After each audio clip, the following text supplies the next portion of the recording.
6-point basketball game. Chicago staying in it. Natasha Cloud. And right before the break, this was the scene inside Wintrust Arena after Natasha Cloud got that bucket. She wanted her voice heard. We have talked about the conversations surrounding the W. That is Enes Kanter in the building today. And he has voiced how he's felt about the situation. Natasha Cloud voicing her opinion as well. Kanter was just escorted out. Where are we as a society? Like, what is really going on outside in these streets? We've come so far, but we still have such a long way to go.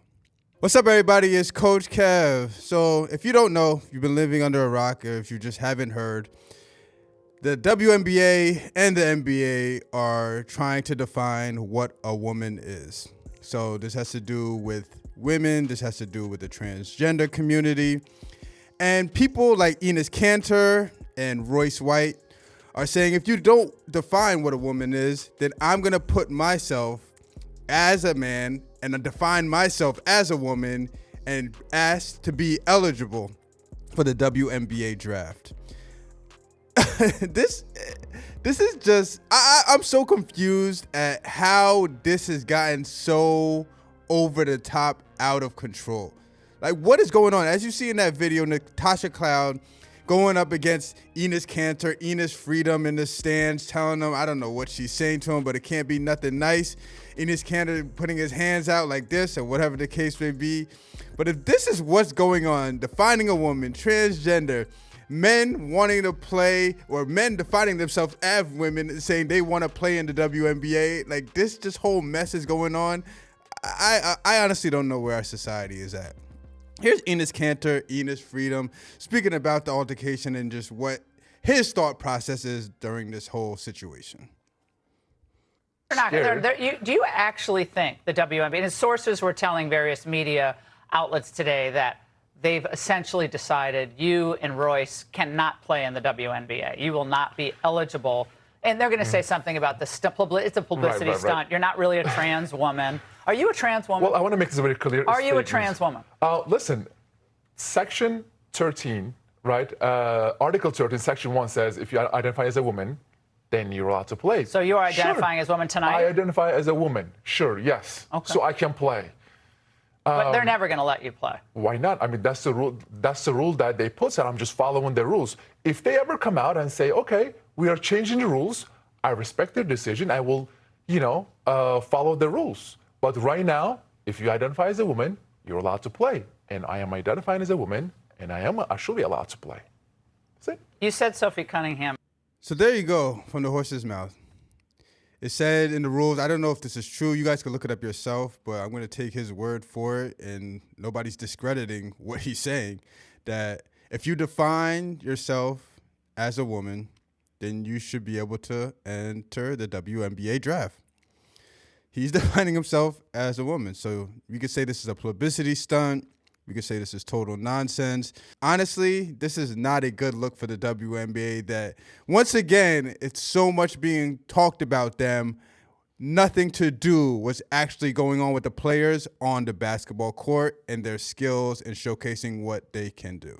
Here's Shannon, Ocho, and the rest of the Nightcap crew talking about this situation, and I have an idea that they're going to be against Enes Kanter and what he's trying to say and say that he is a disgrace to what is going on in the WNBA, but let's just hear it from them themselves. What other reason would he be going to the games? Hell, he probably ain't never been to no WNBA game. Didn't he go there just to be the agitator, just to cause ruckus, just to make the headlines? Come on, bro. Hey, what Joe, we doing? Okay, Ojo? I got a question. Enes Kanter, what was he doing? What was he saying? What does he do? I know he was a former basketball. Well, remember, he talking about he's eligible for the WNBA draft. So he gonna go play in the WNBA. That's who started that?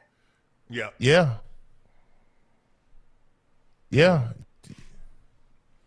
What we doing, man? Huh? The man said he gonna go try out for the WNBA, bro. He raging, baby. Then he gonna run the Fox. Then he gonna run the Fox News and talk about, see, this is what I'm talking about. They're not inclusive. They don't want to. They want to have their cake and eat it too, and yada yada yada yada yada. If you were good, you still be in the NBA. Yeah. So he wasn't good when he played? No, that's why he's not playing. His own home country don't want him back. Yeah. Huh? Hold on. For a minute though, he was solid, Uncle Ocho. Yeah. He wasn't no damn superstar, nothing like that, Ocho. But I just think he was a good role player. Yeah, great. Yeah, he was a good role player. But to be pulling this stunt that he pulling, I don't understand why. Like, is it because of the transgender rights? Yes. And he thinking that, I'm gonna really test him and see what the hell they gonna do. Hey, he must be a political activist in a sense. But there he goes right there. So that's what I said. He's tested. He's pushing the WNBA's hand, forcing them to have to change the rule or say no, which I guess they said no, but still this is not good publicity for the WNBA. You could say that it's a publicity stunt by Enes Kanter, but does he have the right to do what he said? If the article's saying that, I mean, we can't go against that and say no. Would they allow him to play in the NBA, the WNBA? There's just no way they can allow him to ever play in the WNBA. I think he's like, what, 6'10", 6'11", 250 pounds plus? It would be ridiculous for him to play in the WNBA, so that would never happen. But I think the bigger picture is what's going to happen with the wording, the rules, and how is it going to change to stop this from happening in the future? Because once again, I'm going to keep reiterating this. This is not a good look for the WNBA. I think the thing was, Joe, is that he was a solid role player, but then he started having these beliefs and these talking points that the league's like, bro, you're not that good. Yeah. Hey, you ain't Kyrie. What you think? Nah. You, in order to be talking like you talking, you need to be a star. Yeah, absolutely. And then if you're a superstar, we're going to look the other way. But you're not even that. You're absolutely right. And I think all this kind of transpired right when COVID hit, when they were making guys take them COVID shots. If you couldn't take them damn COVID shots, Uncle Ocho, then you can't play. You know what I mean? Yes. So it's been an uproar ever since then, and it's kind of seemed like, for whatever reason, he's come back around, and I just don't get it, bro. I don't understand what's the logic behind this. Joe, we had those same rules at Fox. We couldn't go in the building. If you didn't get a COVID shot, you couldn't come in the building. Yeah. Okay. If you didn't get tested, we got tested 3 times a week. If you refuse to test, you can't come in the building. Damn. It was really that simple. Either you want to work or you don't. Damn. I remember you couldn't go to school. You had to get certain vaccinations. Measles, mumps, diphtheria. You had to get those shots before you go to school. It wasn't no, well, I don't want to get them. Well, you ain't going. Yeah. That's how it was. Yeah. Okay, fine. Man, people just want their 15 minutes of fame and just gonna just carry on and carry on. Like, bro, I don't get it. I don't get it. And then you wear the T-shirt knowing that you're gonna enrage people. I don't get his angle. But hey, like I said, he wore the T-shirt like this, defining what a woman is. Came to the game, sat in the first few rows, which is his right to do. I mean, there's nothing wrong. And this is where I've heard 2 different scenarios for what happened. So one scenario is that he really shouldn't be there, like what Shannon just said.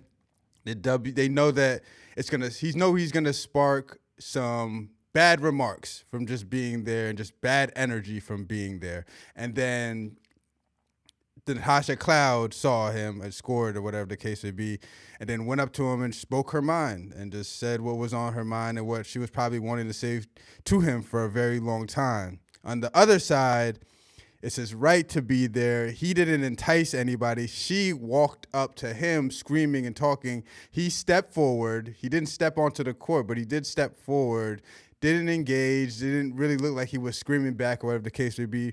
So he should have been kicked out of the game, and it wasn't nothing that he did wrong other than, if you want to say, quote unquote, freedom of speech. So those are the two sides of this scenario. I don't know which side you guys are on, but for me, it's just, like I said, it's just a tough look. Just a tough look for the WNBA. Last name says freedom. He believes in freedom and all this other stuff. Come on, man. I don't know. I guess we just agree to disagree. And that's okay. He tripping. So what are your thoughts on this entire situation with the WNBA? Whose side are you on? Enes Kanter, the WNBA. Is this a good look? Is this a bad look? Does the rule have to change? Should the rule stay the same? Does somebody from the hierarchy of the WNBA/NBA need to come out and speak up on this matter and shut it down? Is it Enes Freedom's right to continue to speak and talk about what's going on? Let me know all your thoughts in the comments below. Tough situation. Whatever side of the fence you fall on, tough situation. Not a good look. It's just another reason to tune into the WNBA other than them dribbling the ball, shooting threes, showcasing their talents on the court. It's just something that they have to deal with. It's something that it's where we're at in society. It's just it's pretty ridiculous and it's pretty bad that this is where we are at in society. But doesn't seem like it's going anywhere anytime soon. And something has to change. And somebody has to speak up, whether it's from the WNBA, the NBA commissioner-wise, or the commissioner's office, and once finally dead this situation and say what it is and what it takes to play basketball in the WNBA. Till next time, this is Coach Kev, and I'm out of here. Peace.